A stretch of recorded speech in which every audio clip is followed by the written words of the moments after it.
Hello, this is lesson 5 of From Word to Phrase. Today we build English step by step. Just listen, then repeat after me. No need to memorize. Relax and stay calm. Today our word is get. Now listen. Get. I get.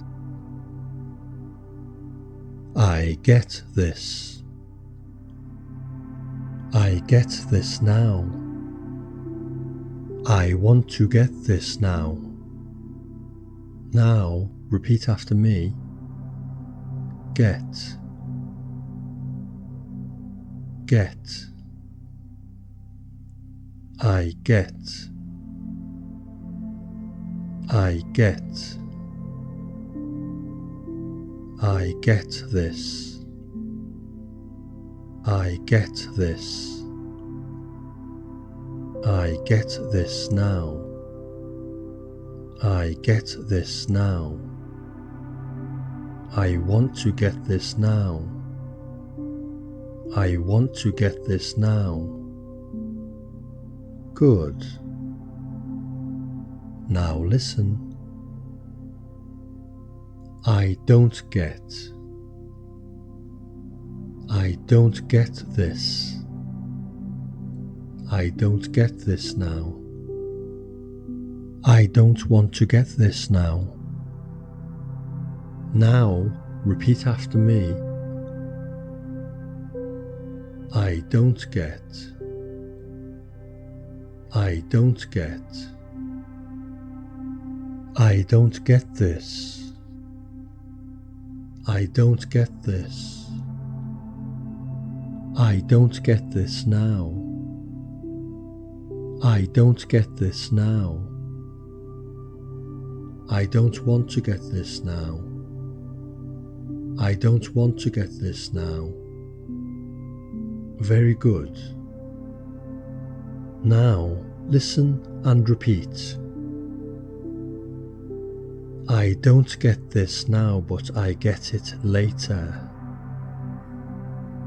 I don't get this now, but I get it later. I don't get this today, but I get it tomorrow. I don't get this today, but I get it tomorrow. I get this now, so I have it now. I get this now, so I have it now. Excellent. Finally, just listen. I get this for you. I get this for you. I get this for you now. I get this for you now. I want to get this for you. I want to get this for you. I need to get this for you now. I need to get this for you now. Very good. Okay, you did very well today. Small steps every day. You understand more each time. I will see you in the next lesson. If you enjoyed this lesson, you can like, share and subscribe.